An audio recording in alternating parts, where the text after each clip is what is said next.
Welcome back, Mando.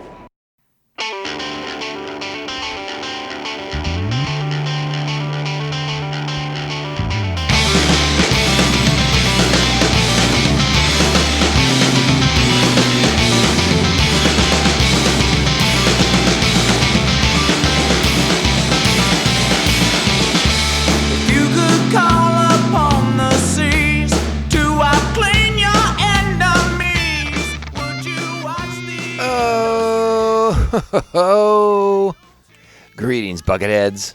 Mavar Tagar. Welcome to our 380th Acolyte Accounting episode of MandoVision.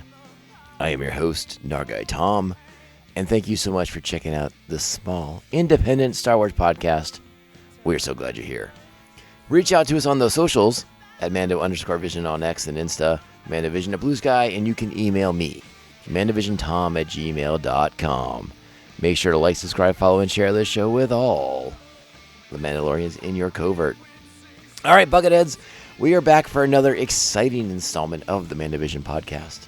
And much like last week, this episode is not the one that was envisioned.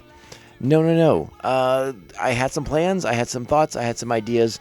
Turns out they need a little bit more time to marinate. The stew needs a little time to tenderize, if you will. And that's not to say that they won't come quickly and soon. I just need to get a little bit more homework done to talk about the topics with which we had planned.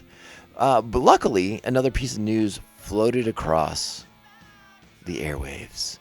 And it was one that I was like, I think it's time to kind of go back into this conversation. Let's go into this and tackle this again. And, you've already read what the title of this episode is, so you will have a good guess for what we're going to talk about.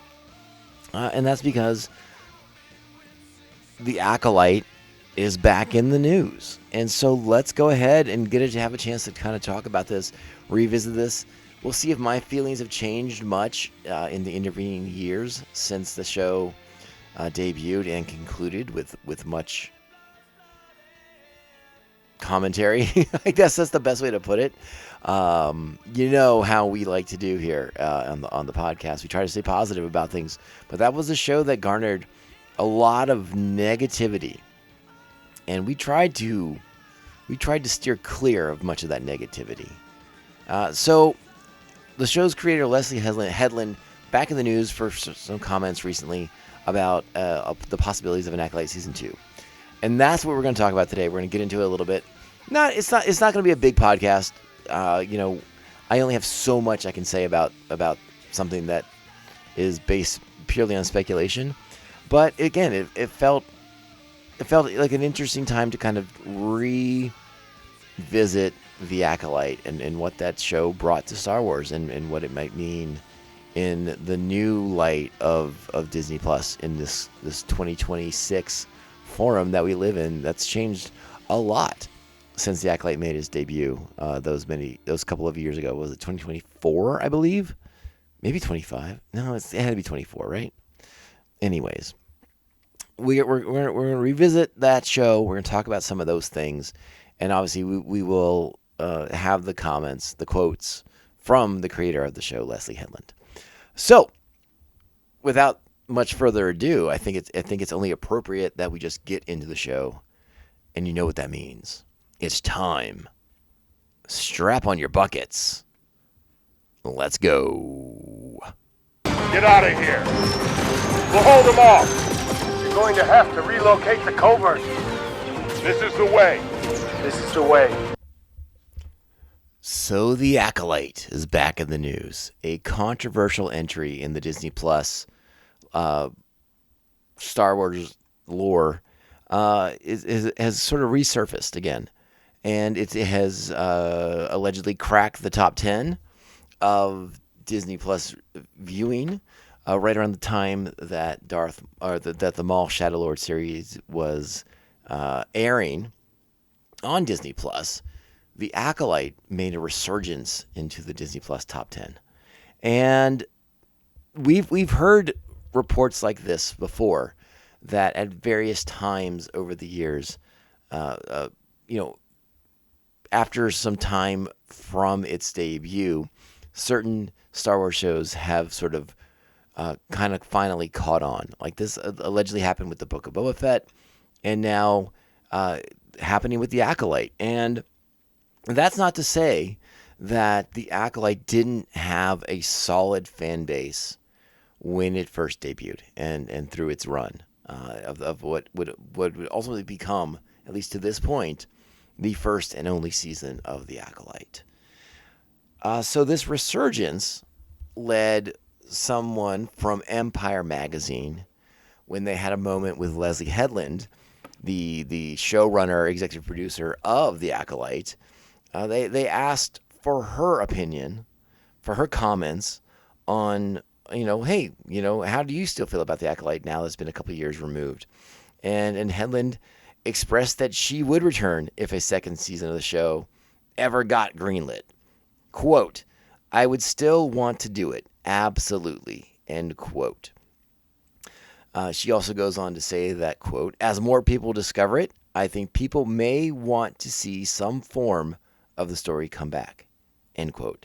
Now, as you know, or maybe you don't know because maybe you didn't come around to it, it ended with the tease of one Darth Plagueis the Wise.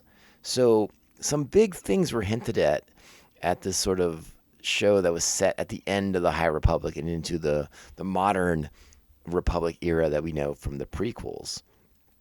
Let's see what else Headland had to say. She said, quote, "We did have a lot of stuff that we wanted to explore in a season 2, including tying in lore to the sequels." She teases, quote, "getting into who exactly Manny's character is, aka the Stranger, his connection with Jedi Master Venestra Rowe, his connection with Plagueis, and then his connection with other sequel established things." And that's all very intriguing to me. She goes on to say that the show is designed to be binged, and so that maybe the weekly format of the show on Disney Plus sort of hindered it to a degree. I think that's what she sort of is hinting at. And she says, quote, "The weather changes with Star Wars. There was a real negative reaction to the prequels, especially from a particular generation. And 25 years later, Hayden is at Celebration. Hayden's at Celebration," end quote. So, I guess the question we all have to wonder now is how do we feel about the Acolyte, a couple of years removed from its initial run? For me, you may recall when we were doing our weekly breakdowns and reviews, reactions to those episodes, it was a show of highs and lows. There were things that I really liked in the series and things that I did not. I think it teased some really interesting ideas, and then it didn't deliver on them. But there was potential there. There was a lot of cool things that it could have gone into, particularly with regards to a flawed Jedi Order. And I think, again, this show, The Acolyte, got a lot of negative reaction for a lot of the wrong reasons. The show was review bombed in a negative fashion the moment it was possible to do so. And for, I think, a lot of the wrong reasons. Judging a Star Wars show by its quote unquote level of wokeness and things of that nature, that doesn't really apply. That doesn't really, I don't give that a lot of traction. I just want to know, is the story good or is it not? And again, there were teases in the story that I liked. There were things in the story that I didn't. That's not to say that there wasn't great action sequences in the show. Some of the best Star Wars fight choreography, I think, is in that show. I don't remember the specifics if it's episode 3 or 4, but it has one of the best lightsaber battles in Star Wars. So it's a show that's maligned. It's a show that was pushing the franchise in new and different directions that made people uncomfortable. So it got hated on. And that was one of the reasons why I rallied against its cancellation. It felt like Disney giving in to the internet. Now, it's also fair to say that Disney has, in the intervening time, seemed to shift away from creating original content for streaming purposes. We've talked about this in regards to The Mandalorian and other aspects of Star Wars in live action. It seems that Disney currently wants Star Wars to be theatrical only. That with the exception of new animated series, we are going away from the idea of live action streamable series on Disney Plus. We still haven't heard if there will actually be another season of The Mandalorian.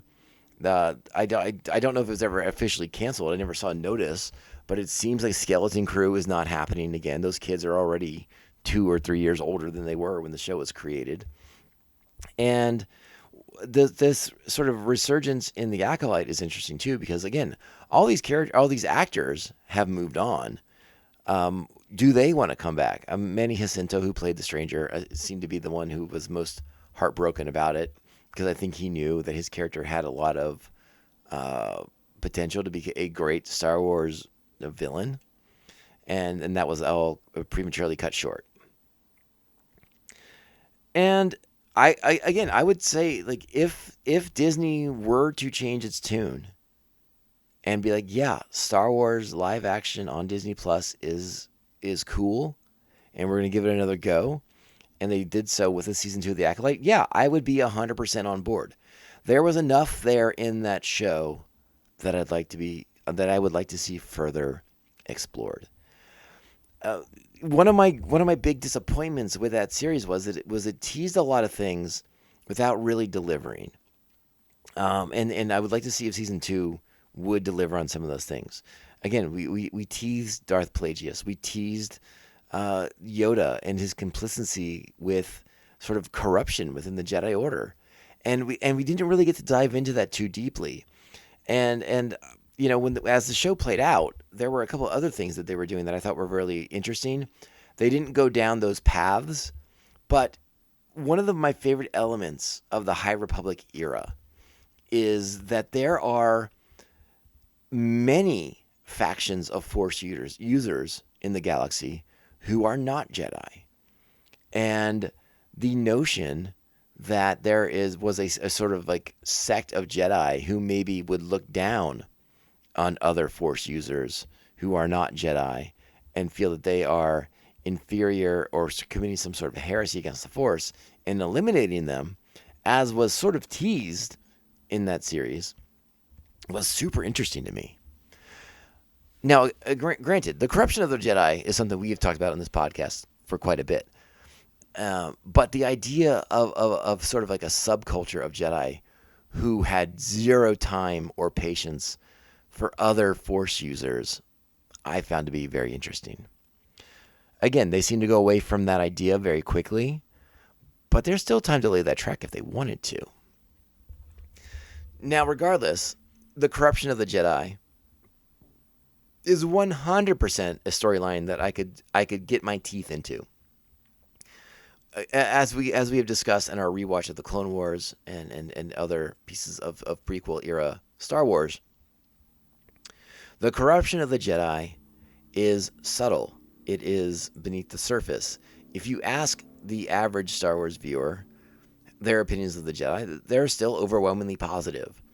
And that's sort of like a conflict amongst the fandom, right? Like, are the Jedi the good guys most of the time? They're puppets of the Republic in the prequels. They are the lapdogs of the Chancellor. They do the bidding of politicians. They steal children from parents. I mean, there's a lot of negatives about the Jedi that are mentioned, we are aware of, but we don't dive into enough. Would we do that in a season 2 of The Acolyte? Would Disney let Leslie Headland and writers of The Acolyte get their teeth into some of those more controversial aspects of the Jedi Order? And if the answer is yes to that, then I would love to see this show. But if it's going to be safe, neutered Disney Star Wars content, like it has been for some time, I don't know if I see the point. It sounds like Leslie Headland has a vision for the show, and would love to see it continue. I have advocated for the fact that it seems more likely that if we were to get more of it, it'd be via novels or comics of things of that nature, which I would be fine with, because again, enough was teased at the end of season 1 that I'd love to go back into it. That I would like to see that story have some sort of conclusion. See how this stranger interacts with Plagueis and Plagueis's sort of overall vibe at this time, because again, while the Darth Plagueis novel exists, it is in the Legends canon.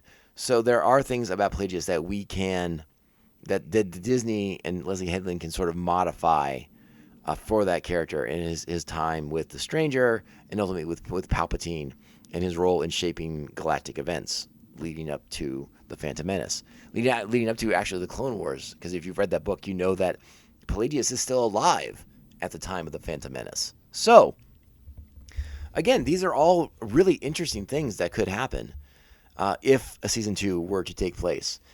But I guess ultimately we have to ask ourselves, is sort of like this resurgence of the Acolyte on Disney Plus a flash in the pan? Is this something that, you know what, people who were digging that Maul series were like, yeah, tell me more dark Star Wars stories with the Jedi, and that took them to the Acolyte. And so a bunch of new eyeballs got into the show, which is a great thing, which is like honestly one of my favorite aspects of streaming. You know, there's so much content flying at us from streamers on a regular basis. You know, I feel like every week there's like 10 new shows on every streamer, and I can't keep up. I can't watch these things on a timely basis.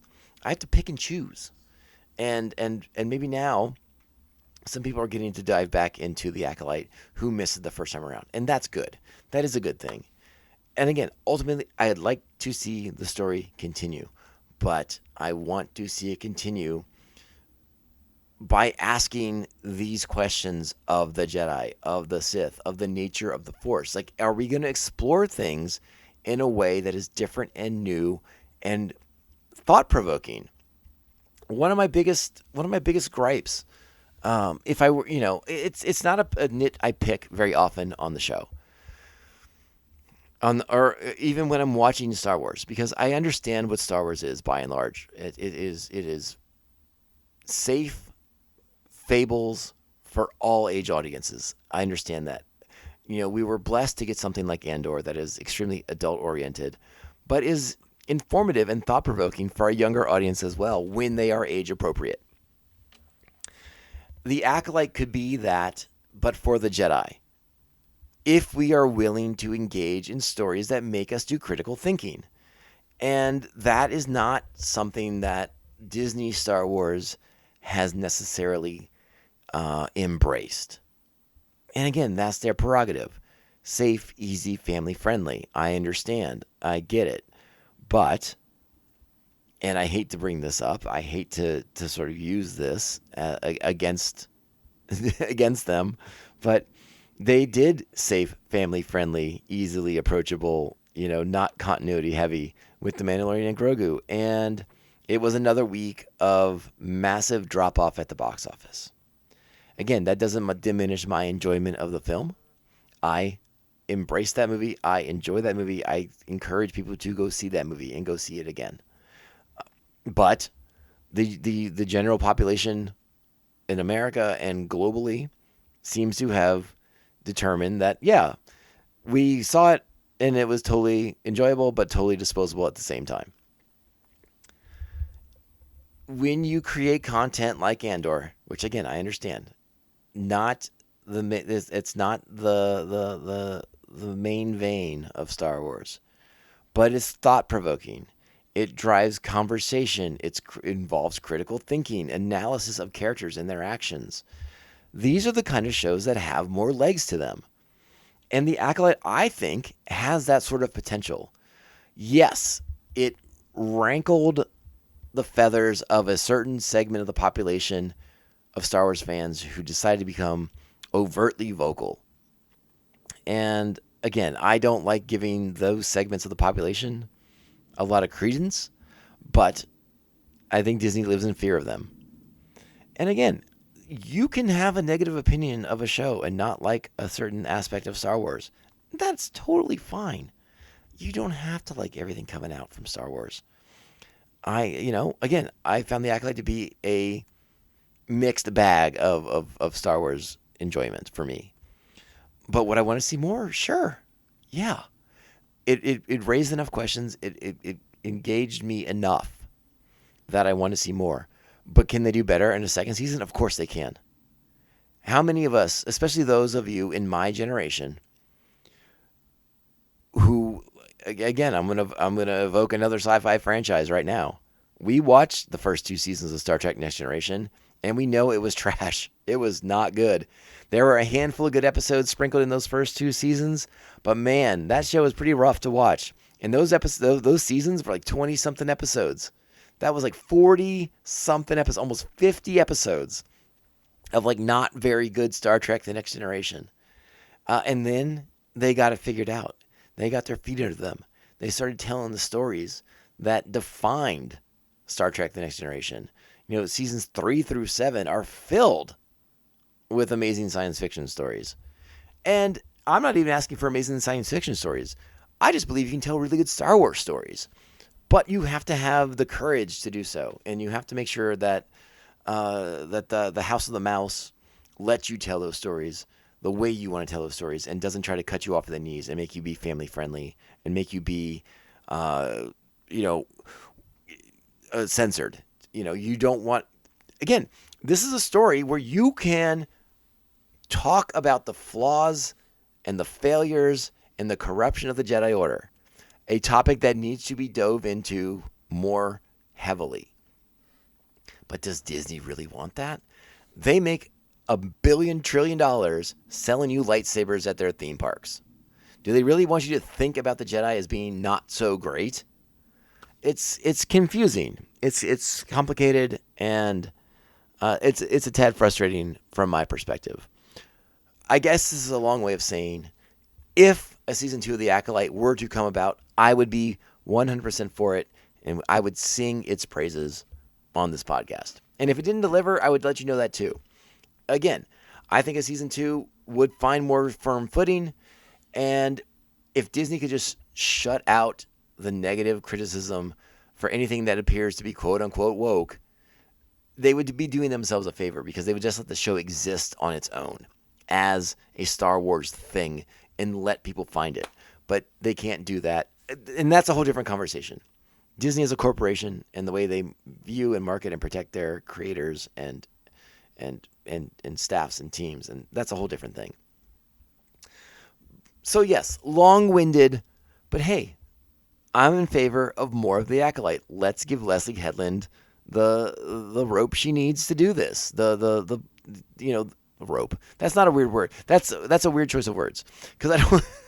The implication is like, let's give her enough rope to hang herself. But no. I want to see her succeed with this 100,000%, because there is meat on that bone, and I want to get my teeth into it. So let's do it. Let's have a season 2 of The Acolyte. But let's let Leslie tell the stories she wants to tell and get into some of those more controversial aspects, those dark corners of the Jedi, those dark corners of this galaxy, of this era of the High Republic transitioning to the modern era of the Republic that's about to fall to the hands of the Sith. And I guess that's all I got to say about that, friends. What do you think? Again, I know people's reactions to The Acolyte in season 1. We talked about it a lot on here. Would you embrace it? Would you give it a shot? Would you give it another chance? Or you just, heck no, I'm not going to do it. No, thank you. They had their chance and they blew it. I'm curious what you all would think. And let me know. You know what that means. Hit me up on find me. Mando_Vision on X and Insta. MandoVision at Blue Sky. And of course, you can email me your long form thoughts at mandovisiontom@gmail.com. Make sure to like, subscribe, follow, and share this show with all the Mandalorians in your covert. And if you can, sweet 5-star reviews. They help out the small independent shows like us, help us stand out, not get lost in the shuffle. And we thank everyone who takes the time to do that on whatever platform you're listening to. All right, Bucketheads. You know what? Go out there. Be great Star Wars fans. Kind, supportive, respectful, understanding, tolerant, patient, and awesome. And we'll be back next week with more MandoVision. I am your host of the show, Nargai Tom. Thanks for being here. We'll be back next week. And remember, this podcast can only end one way. This is the way. This is the way. This is the way. This is the way. Purple guy, Mando girl, and Ezra Bridger. My, look how you have grown.